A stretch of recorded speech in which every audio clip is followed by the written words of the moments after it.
civic engagement cannot be a biannual freakout. It needs to be something that you get excited about doing every single day, right? You know, like for me, it needs to be on a t-shirt. I'm sorry. That was amazing.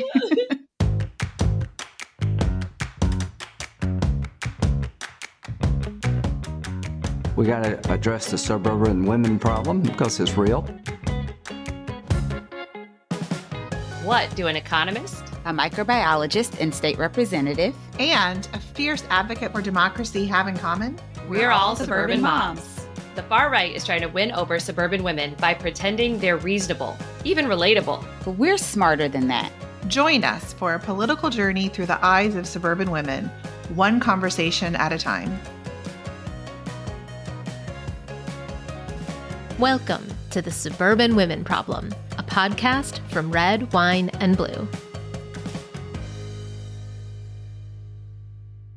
Hi, everyone. Thanks for joining us. I'm Rachel Vindman. I'm Jasmine Clark. I'm Amanda Weinstein. And you're listening to the Suburban Women Problem. I think we're still recovering from the debate and what it means for the election. But like we said last week, the stakes have not changed. From the bottom of the ballot to the top, voting has never been more important. This week, we talked to Emily Amick, the co-author of a new book called Democracy in Retrograde, which frames political involvement as self-care. Sometimes politics feels like the exact opposite of self-care, but she's right that getting involved can actually help inspire us and make us feel better. But first, we do need to catch up on the news. What have we been talking about, ladies? I feel like we're still talking about some of the same things that we've been talking about for a while. So the debate now was almost 2 weeks ago. And it's still a subject that is still coming up, which is kind of annoying to me because I feel like we've talked way more, and not just us, but just like the general public has talked so much about this one moment in time and not any of the moments leading up to that moment or the moments that have happened after that moment. It's like everyone just kind of took a Polaroid and we're like, nope, we're just going to stop right here. And we're going to let this one moment define the entire campaign. And so that's a little frustrating for me because as a person in politics, you know, I'm not going to always get it right. And I would really hope that the one time I mess up is not the time that gets 100% ingrained in everyone's head. And that is who I am from that point on. I mean, the media loves chaos. And it's not just the media, it's also their consumers and who clicks on it. People, so this also tells you something about people, right? We all know there's a car accident. No, we don't like a car accident. We don't want to be in a car accident, but we do want to look at a car accident, whether we admit it or not. And the media knows this. And something that I think we also forget about is this is what people will click on.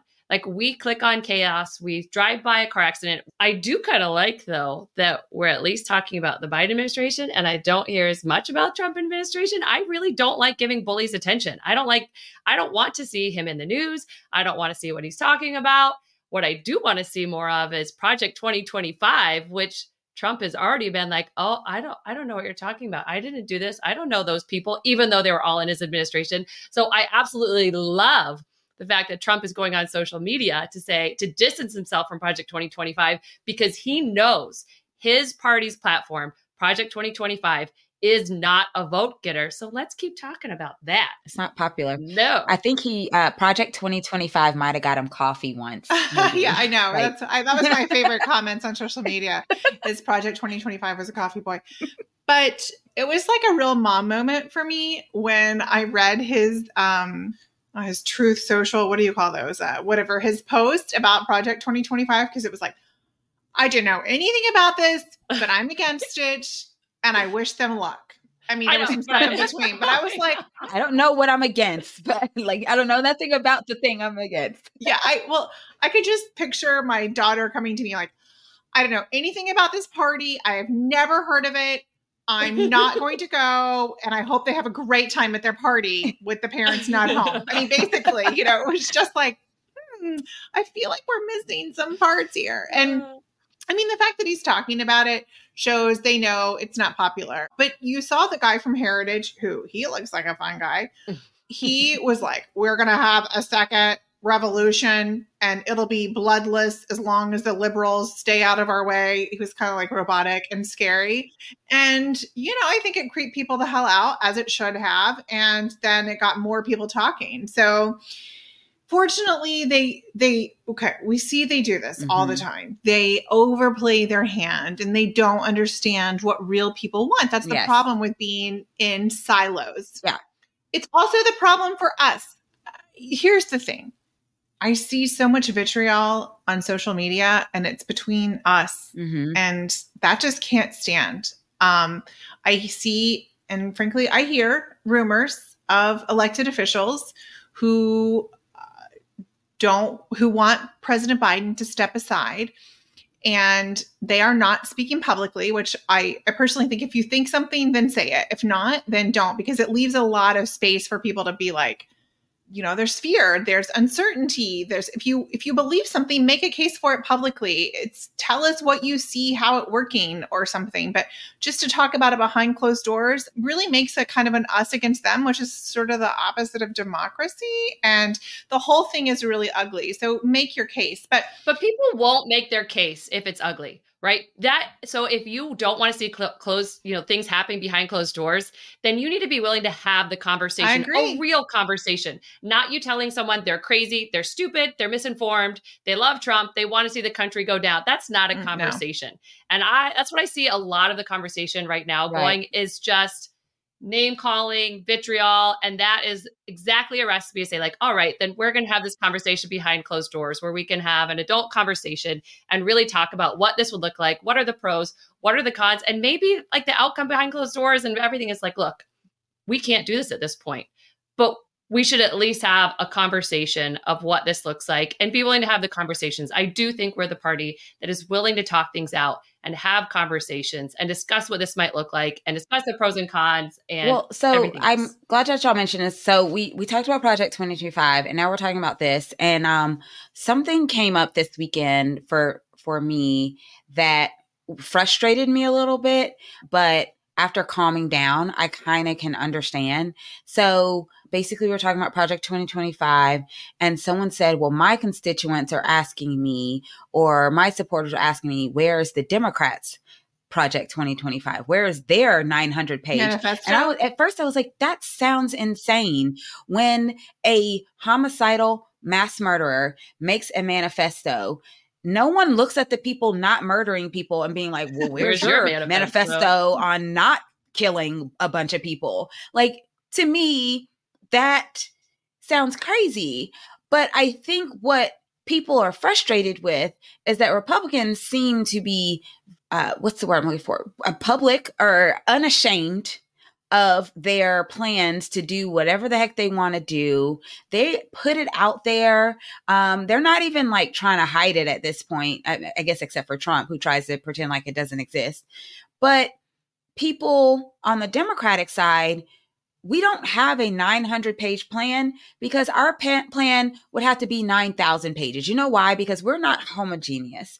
There's like 1, 2, maybe 3-ish ways to be a Republican in 2024. There's like 50 ways to be a Democrat in 2024. Yeah. And I think all of that feeds into the kind of hysteria that we're feeling about this upcoming election, because when you have a big tent, you have a lot of different ideas of what is the right way to go.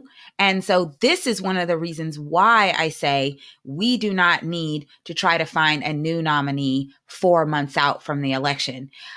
I can honestly say I understand people's concerns and people's fears, but my biggest fear is trying to decide who should be the next nominee in 4 months when the other side is not doing that, especially when the other side already has a 900-page plan of how they're going to destroy democracy. And we are still trying to figure out how we all can live under the same tent and have the same goals because we are so inclusive. So I don't know. Mm-hmm. This is something that as we were having this conversation that popped in my head about like, people kind of expect Democrats to kind of do what Republicans do, but we don't do that because we are not them. Yeah. I think that that divergence has been really magnified and since 2016, tribalism, team, whatever. But I can tell you this, democracy cannot exist with tribalism. It just can't, because they are really opposites. Right. But I'm going to admit I've been disappointed in some people throughout this process, and I'll get over it. It's not something that I'm holding on to forever, but who I am most disappointed in is the media. And if anyone follows me on Twitter, Jasmine, you very intelligently are not on Twitter, I kind of lost my mind with a Politico journalist who tweeted the other day that this week in DC is going to be lit, because I don't think that this is a game. Right. I don't think it's a spectator sport. Not entertainment. It is not entertainment. It is not a cage match or a reality show. It is our future as a democracy. And it is very problematic to have members of the media who, by the way, will be on the receiving end of a lot of bad things should there be a second Trump administration. And I don't think they've thought about that part, though. No, it's just so ugly. And I really lost my cool. I actually don't regret it, just so we're clear. Because I love that. It really upsets me. I mean, that's not what this is. And that's not their job. But they are, as we said before, I think they're really enjoying it.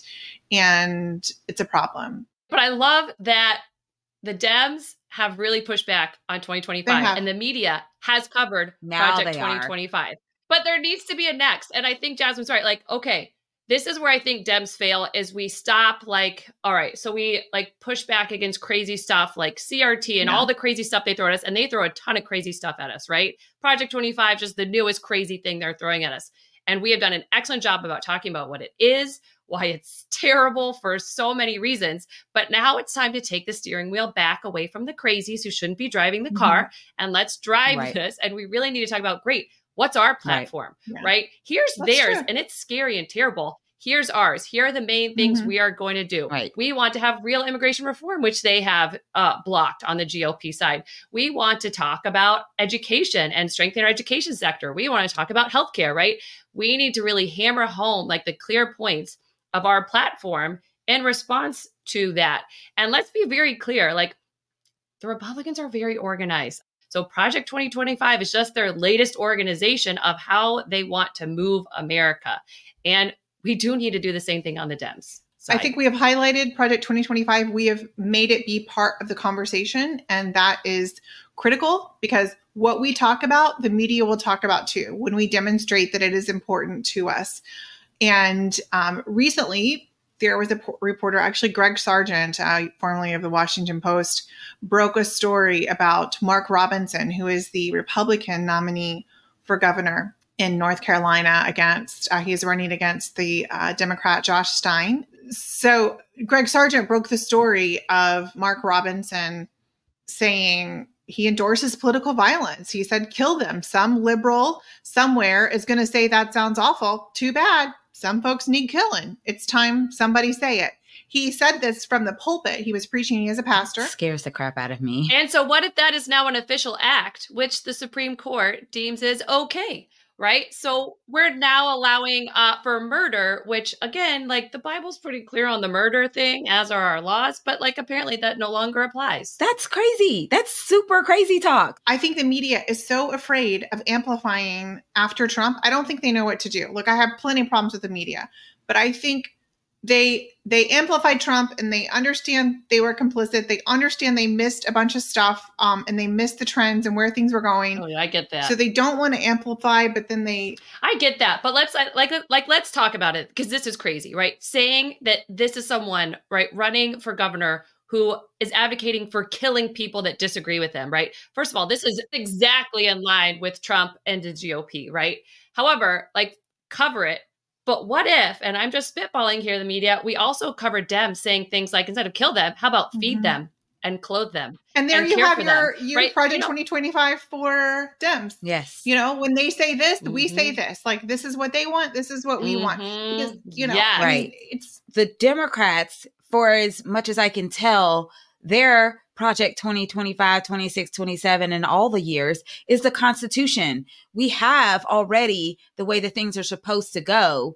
And Project 2025 is all about how do we get the right people in positions to do what we need to do and get around the rules. Yeah. So you got one side trying to follow the rules and the other side literally writing out a plan of how to get around the rules. What are the loopholes? Yeah. Who are the And dismantle people them. we could Dismantle put in government. place who will dismantle this thing? Or who are the judges we need? So when this case goes to this place, we know what the outcome is going to be. Like, that is the level of insidiousness. I don't even know if that's a word, but like, that's how they are thinking this stuff through.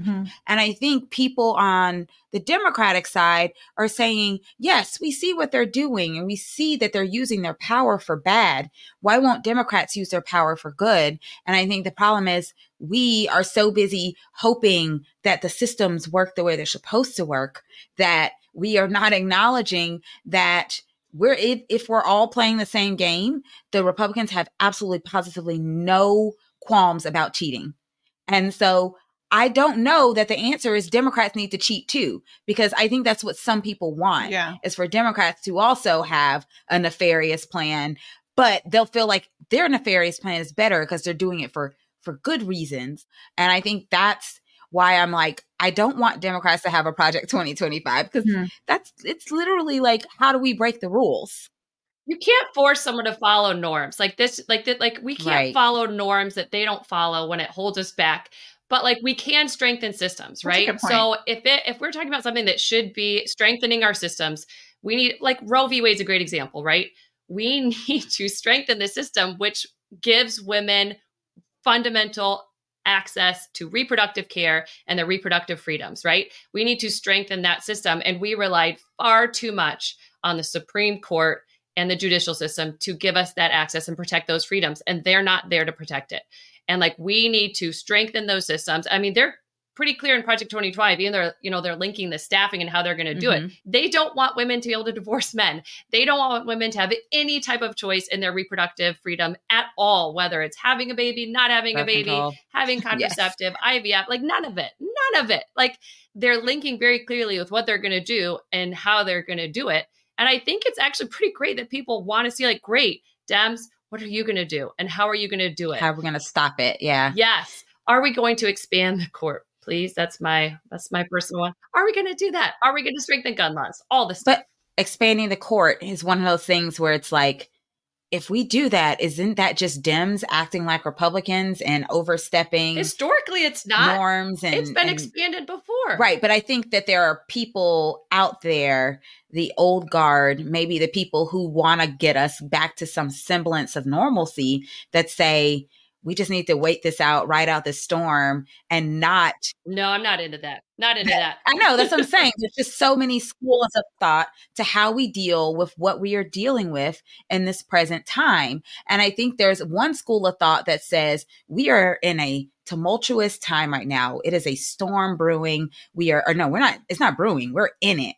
But the sun will come out when the storm is over and there'll be a rainbow and everything will be okay. Yeah. And then there's another group that's like, look, y'all, we're in a storm. We got to do all we can to fight the storm while we're in it. And so if that means we subpoena Supreme Court justices, if that means we expand the court, if that means we, quote, use what the Supreme Court said about official acts and have Joe Biden arrest Trump or do whatever to Trump because technically he's completely immune from any consequences whatsoever. Like, why aren't we doing that? And so there's like a bunch of people kind of in the middle of those things. And so I do think that that's where we are.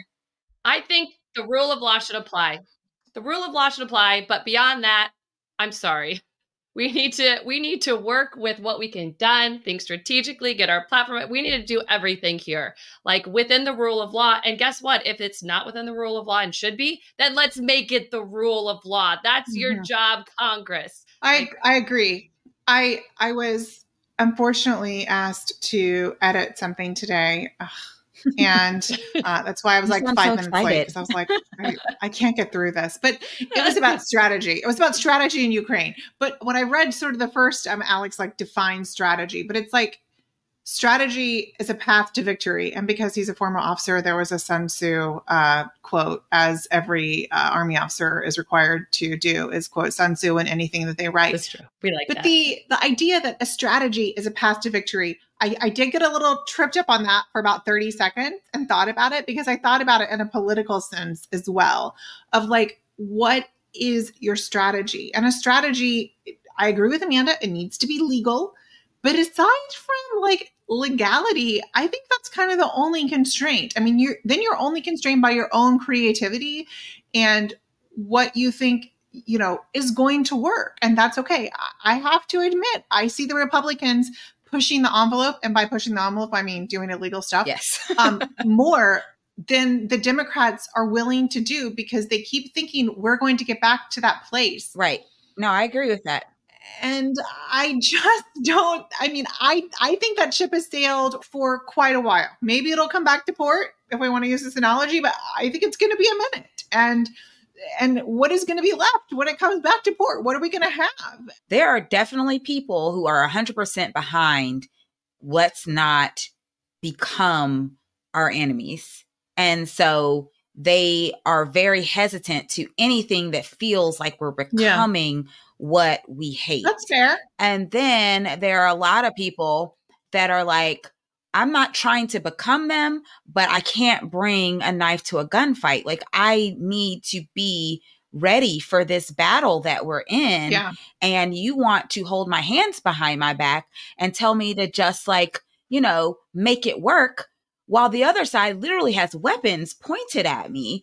I think that's what we're dealing with. This is the moment that we are in right now in our country. And it just happens to also be at the same time that we really need people to come together. And we're having like a strenuous family fight right now about who gets to talk and who needs to go sit at the kiddie table. Yeah. I think it's also, we just don't have time to have this conversation right now. I hope that we can kind of it's not put right a now. lot of this to bed by the end of the week. And then we have some real conversations to be had. But, I've been in both camps over the past 10 days, I have to say. Like, I've seen the merits of both. Frankly, I think it doesn't matter at this point, because time is not on our side. And President Biden has been very clear about his intentions. So I think anything else is time away, even if at one point I thought maybe it was possible. But the other thing, and I want to be very clear on this, is that no one's really articulated a plan of what it would look like. I've read some crazy things, but never like a solid, real plan. And that bothers me. I guess it's very much my personality. If someone like my husband will complain about this, it was like, he has an idea. And I'm like, okay, well, how's that going to work? So I think like he thinks I'm negative, but it's not really negativity. That's just how my mind works, of like, how is that going to happen? It sounds good, but like, what about this? What about this? Yeah, I am. Moms are pretty practical, right? Okay, you want to do 4 different sports. How are we going to get you to those 4 different sports? Thank you. Let's like calm down and think about how we move forward. We only have 4 months. Okay. I think this is a great time to take a break. And when we come back, we'll be joined by Emily Amick.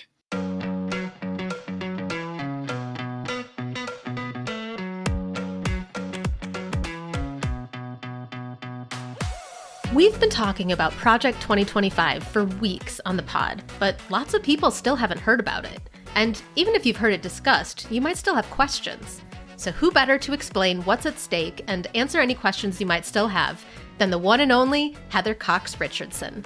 Join us on Monday, July 15th at 7 p.m. Eastern to hear from our favorite historian about what we can do together to win this battle in November. To learn more and RSVP, go to events.redwine.blue or click the link in the show notes. Today, we're joined by a digital media superstar who's on a mission to make civic engagement part of self-care. She's the co-author of a new book called Democracy in Retrograde: How to Make Changes Big and Small in Our Country and in Our Lives. Emily Amick, welcome to the Suburban Women Problem. Hello, I am so happy to be here. Well, it is our pleasure. You've worked in politics for a while, but you wrote your book with Sammy Sage, who co-founded Betches Media. I'd love to hear more about how you two met and what led to you writing a book together. Yeah, so I am a lawyer. I was counsel to Senate Majority Leader Chuck Schumer. And then I love Instagram. And so I started posting on Instagram pictures of my dogs, because who doesn't post pictures of their dogs on the internet? And started talking more and more about politics. And I followed Sammy. Sammy followed me. And then, January 6th happened. There was a coup, or an attempted coup. And we slid into each other's DMs. And we're like, love your anti-coup content. And we also start the book with this story because we're like, this is our first conversation tip of the book. Like, just open every convo with a compliment. That's how you get going. That's how you meet people.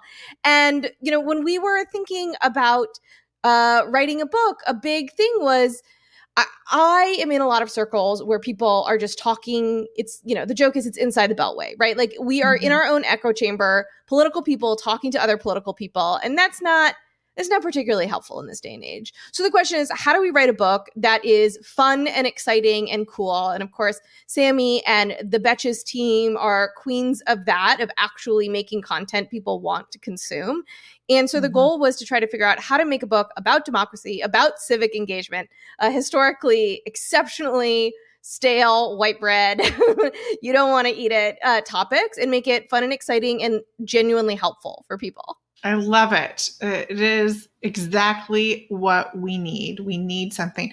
I call it like writing like a People magazine book about whatever, you kind of nerd out on, but you're like, we need to make this like more digestible for the masses. That's what I kept telling my husband, and he's publishing his dissertation as his second book. And I was like, just make sure everyone can read it. So send it to me and I'll let you know if I got lost. And then like, oh, nope, stop reading here, go back and change it. But it is important because people like I always talk about my grandfather who didn't have a college degree, but he read 2 newspapers front to back every single day and was very informed. But we seem to have like told people lately that they can't be informed and that it's too complex and we should just trust other people to just make the decisions for us. And that leads to a lot of apathy and also just not a really good sense of self, because I do think advocating for what is important to you is also self-care. It puts you in control rather than just being controlled by the whims of whoever you elect. Yeah, absolutely. That is a big cornerstone of the book. We argue that civic engagement is itself self-care, like care for yourself, also care for your community and the country, right? Like, we are caring for all of these things. But I'm always getting DMs from people who are like, I didn't think I had a voice. I didn't think I could speak up. I didn't think I had a place at my town council meeting. And then I did it. And I do. And I feel great. And I feel powerful. And like, that is incredibly exciting for me. That's my favorite type of DM. And that's such a core component of the book, which is, the frame of the book is a self-help book. And we think that's great. We're cool. We think it's cool. Wow, that's a hard comparison to make in politics when we see, at least in the media, like so much of the vitriol and like the terribleness of politics. But I love it. And I think getting involved locally, and thinking about politics as being local and how it affects you and your family and your friends and your neighbors is so important. Right. And among the most important, I think, at least there's some economic research, is our access to reproductive freedom. It impacts so much of our lives. I think women kind of know this, but there's been a lot of rulings and votes lately on reproductive rights, votes against birth control and IVF. Meanwhile, people are overwhelmingly saying like, no, actually, we support these things. So and Supreme Court rulings on the abortion pill, so much. I'd love to talk more about what is your perspective on all of these rulings more generally? Why are women's rights under attack now?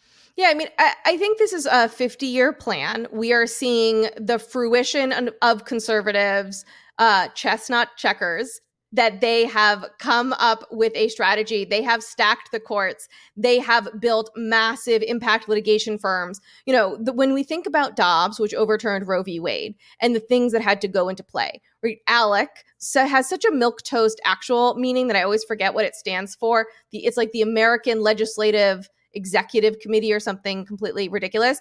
Alec wrote draft legislation that was used to pass in Mississippi to make a 15-week abortion ban. Then the ADF, the Alliance Defending Freedom, worked to help litigate that up to the Supreme Court, where there was ideological judges who decided to overturn Roe v. Wade based on a made-up test that they just created about history and tradition and the concept of ordered liberty, which is different than liberty because they said so, and makes it so they have to balance this thing they call potential life. And they just like made up all of this stuff to be able to overturn Roe v. Wade. And what we are seeing is this massive, well-resourced campaign to turn back the clock on women's rights. And it's not just about women's rights. It's, the Dobbs decision is just the first step in a larger plan to destroy the right to privacy in America. It's going to knock down Griswold, which is the right to contraception. The minute you knock down Griswold, you know what falls? Obergefell, Lawrence, even Loving, right? All of these decisions that stem from the right to privacy. And then they're going to go after the Equal Protection Clause using the exact same strategy, using the history and tradition test. And that's going to be about educating immigrant children in our schools, all of these different things that make America what it is. Right. And it is concerted. So I think, now we are seeing the mifepristone case, the EMTALA case. There's so much going on across this country, not to mention the legislative. I'm just in the judicial rant right now. We haven't even started the legislative rant, which is separate. But from my perspective, what we are just seeing is the result of a lot of behind the scenes work for decades and decades and decades. Mm-hmm. This is where we are. This is the reality of our situation. And it is so hard to digest and process it. It is, even on the 2-year anniversary of the Dobbs decision, even when we were all shocked by it, but to see how much farther they're going to take it, it's really hard to process. Well, I guess I have to ask, is there anything in the process of doing this book and research that you ran into that surprised you? I think the biggest outcome of this book is the importance of conversations and the importance of people talking to other people they know about politics, and how at the end of the day, that is what persuades people. Like all of the ads we see on TV, all of the politicians yelling on TV, none of that is as persuasive as women talking to other women, because we all know that women have the gift of gab. Oh, Emily, you are speaking our language. You are singing our song. You just heard some male politician egos right there too. Right. And well, we're okay with it. That's Emily Amick, the name of the game right there. It's a career that ended up on the internet. And I think that so much of the book is about empowering the reader to have those conversations about the issues that they care about. I'm clearly very passionate about reproductive freedom, right? Like that is a topic that I am deeply passionate about. You, dear listener, might be passionate about speed bumps. I'm actually also really into speed bumps. But you know what I mean? Like you might care about your local library. You might care about water safety. Like whatever it is, everyone has a thing that they like really get jazzed up about. And like we want you to be out there and feel excited and empowered to have the conversations to make the change. Because the reality is, like, when you are silent, that is a political action. You are handing over power to other people who benefit from your silence. And a huge portion of the book is not super heavy on exposition. Like the first 30 pages are like yakkadoodling about politics, but the rest of it is there's like personality quiz and a word jumble and like a lot of worksheets and journaling exercises and all of this other stuff. A personality quiz? Why don't I already have this book? I got to start sending it to people because I want to talk to people on podcasts about what their civic personality is. So, a thing that we talk about is the exhausted majority, and how one of the things that has happened is the exhausted majority has handed political power over to extremists. And that outrage is filling up all of the conversations. And the only way to counteract that is for like normal, reasonable people to fill up more of the space, to have more conversations publicly. That is hard in a news cycle that wants to put the loudest voices out there. But I completely agree. So it's safe to say that we're all pretty not only exhausted, exhausted and stressed out about politics and the election in general. So how do you manage your own fear and frustration about politics? So, I think that sometimes it's about personality. And one of the quizzes we have in the book is about your hope outlook. Are you a pragmatist? Are you a realist? Are you a pessimist? What is your hope outlook? And then how, knowing that information, how do you use that to move forward to engage politically? And how do you use that information to work with other people when you know their hope outlook? Like, I sometimes really struggle to talk to pessimists, and it's helpful frame for me to think about that. I am like the prototypical pragmatist. I am just like, well, the only way out is through. So let's go. And so for me, it's like, what's the other option here? To let my community fall? To let women die? You know what I mean? Like, that doesn't seem like a good option. So how do I figure out how to fight through and fight for that? And being on Instagram, I have the benefit of having like all of these conversations with my followers, which is for me exceptionally cup filling. And for me, it's a way to constantly see the incremental changes.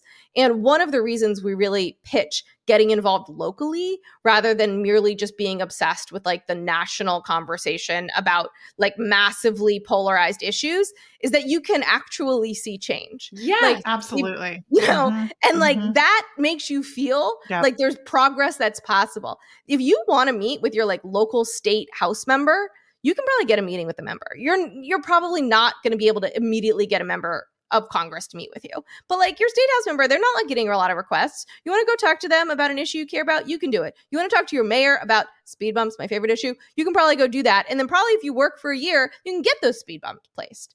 And I think for so many people, one of the reasons they feel a sense of hopelessness is because if everything feels intractable, everything seems fully calcified, and it's just not true. I've been doing this work professionally for 20 years. I have been a part of so many things that have changed for the good and the bad, right? Like I've been on both sides of every issue, it feels like, for a lot of years, and I've seen stuff move. And for me, it's like, I know that if we just keep working, we can get it done. So Emily, I'm curious. Sometimes like taking the first step can be the hardest step to take. What advice do you have for listeners who want to get involved, but just don't know where to start? One of the things we try to walk through in the book is how to get there, how to make a plan for yourself. So there's a couple different things that I really suggest. One is in the book, we have a whole thing about developing your own personal civic mission statement. Wow. Because at the end of the day, things that you're going to want to keep going back to, they have to be authentic to the things that you care about. They have to be sustainable. Like, civic engagement cannot be a biannual freak out. It needs to be something that you get excited about doing every single day. Oh, God. Right? Like for me, It needs to be on a t-shirt. I'm sorry. That was amazing. I know that, like, I know what my values are. And then I also know what I love to do, which is I love to chit chat. It's my favorite activity. So it's like, how do I make sure that I find civic activities that allow me to do the things I love? And in one of the sections about the giver civic personality, we profile a woman, Jessica from Texas, who does a lot of volunteering. And one of the things she talks about is how she's made all of these incredible friendships through her volunteering. And like, that's what keeps her going back. She's like, I always intend to go an hour and then I stay for 3 because I'm with my friends and I want to be there and I want to keep giving and it feels good. And I think that so much of what people traditionally think of as civic engagement is like cold calling strangers from a list. Like, no thanks. Can't no, it's not like, that's not really fun. You know what I mean? Or it's consuming outrage content from the media, right? Like, that's what people think about. Not healthy. Yeah, it's not like, I don't want to do that either. So it's about coming up with a plan. We have a whole section on developing your civic calendar, reconsidering, I have a word that I use, I don't remember what it was, but like coming up with a news diet that is cup filling and informative, that you can be consistent with, that you don't like do it for a week and then you're like, fuck this, can I swear? I don't know. But it's about figuring out how to do something that like, it brings joy, it brings happiness, because we cannot expect people to be civically engaged if we make them miserable while they're doing it. That's just not human nature. I love that you said that. I love that you said that because even when I first ran for office, like once I got into office, I do think that there were people that expected me to be mad all the time. Yeah. And trust me, there are lots of things to be mad about. For sure. Like, guys, like, do you want me to survive this? Yeah. I have got to find ways to not be mad all the time. You have to find joy in the work. I do. And I do think that sometimes that makes people think like, oh, you're not serious about this, or why are you not like constantly like yelling at this person or hating this person? And I'm like, I promise you, I am really working hard for you and I'm standing on my values, but I've got to find joy. Otherwise, I won't be here. And I got to be here for my kids. So yeah, I love that you said that. And to use your joy to do something, right? And I think that productive like outlet is so helpful. And I also love that you talk a lot about the conversations and finding what you feel passionate about. But part of those conversations, right? A conversation is two people are finding what that person is passionate about and caring about what they're passionate about, but they're also caring about, and I love the connection of all these passions and hopes and things. Yeah. And like so much of the problems of society are also right now because we're so fragmented. People aren't having conversations. We are just letting people exist in their echo chambers where they're totally polarized, calcified. You know what I mean? And like we have to learn to have conversations with each other. We have to learn to support each other in our joy. Like we have to bring that back. And the only way we're going to do it is if we start talking about it. Love that. Support each other in our joy. Well, this has been amazing. Thank you so much for joining us. And I feel like we already ended on a high note and an optimistic note, but we still have to do our rapid fire question. So great. Okay. Your book includes a quiz to figure out what political zodiac sign you are. What is yours? I'm a leader. So the four options are leader, giver, connector, creator. I'm a classic leader. I love that. I wonder what mine would be. I'm pretty sure it probably, I mean, I don't know. I have to say people are really surprised by theirs and then they get really into it. It's been really interesting to see. All right. So this book is all about political self-care, but what's your favorite form of traditional self-care? It is being with trees. They say that like being and seeing trees actually like statistically improves your mood. And for me, it definitely does. So at least once a week, I like to take my doggos on a walk in the woods. I love that. I have lots of trees in my yard. So maybe that's why I'm getting through life. So you're well known on social media as Emily in your phone. What's your favorite part of using Instagram to communicate? I love the rapid feedback. It has its pluses and minuses, but I love, I've been doing political comms for so long, and you put comms out there and you don't really get feedback. And on Instagram, I get immediate message testing and I get to see how people are responding to it. And then I get to hone my message. And so for someone who's like a comms dork, it's very exciting. Oh, I love that too. And you can have conversations you didn't know and like what sticks and what works and what doesn't. Yep. Love that. All right, Emily, this has been amazing. So last question, where can our listeners go to learn more about you and about your book? So first of all, please buy Democracy in Retrograde wherever it is you get your books, your independent local bookstore. We love a local bookstore, but it's on Amazon, it's at Target, it's at Barnes & Noble, all the places, Kindle, audio, whatever that's called. I am Emily in Your Phone on Instagram. I also have a Substack, which I intermittently get really jazzed about and produce tons and tons of content, but especially sort of my long form legal deep dives. Those are all going to be on my Substack. And I'm on TikTok. It's hard. It's hard to compete. So I do my best. I understand. Thank you so much for joining us today on the Suburban Women Problem. Thank you so much for having me, you guys.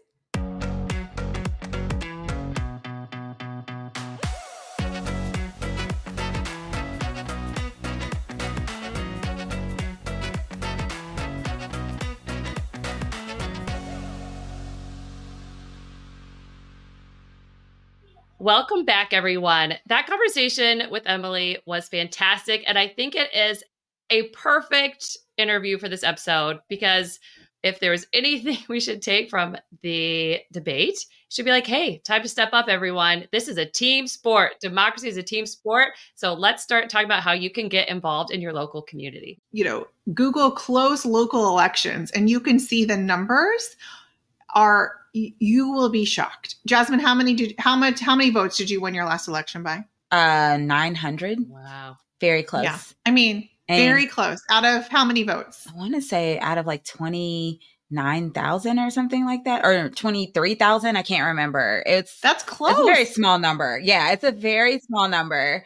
I do not win these elections by like 80 and 90% like some people. I win elections by 51% of the vote or something like that. But I do think what Emily brought up about just like civic engagement and just being involved and having conversations, this is stuff that we can do all the time. Like, I love a good driveway party with wine. Love it. And maybe some hors d'oeuvres. Yes. Those are times where you can really get to the root of actual issues without making it feel like you're talking about politics. Let's just talk about how we feel about the school. And you get to know people. You can get to know people. I mean, I think, again, not seeing your neighbor as the enemy. My neighbor across the street on the day of the debate put up a Trump flag and then he took it down. I think it was just like for the debate. That was him. Which was a little bit weird.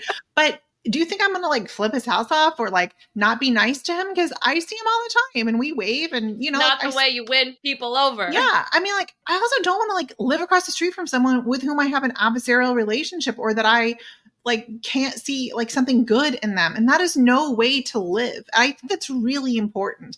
But Emily sent me her book and I read it and it's fun. You guys, the quizzes. I mean, Give me a book with quizzes. It's just absolutely fabulous. That sounded so fun. It's adorable. I mean, this is something we've said so many times on the podcast. And I think it's just, it can't be said enough. It's so true that being involved is better than like just waiting till election night or 3 days later, let's be real, and seeing who wins. This is you taking control. And if there's one thing Rachel Vindman likes, it's control. And I like to control the things I can control. I like to feel like I am doing something. I'm a doer. I like to do stuff.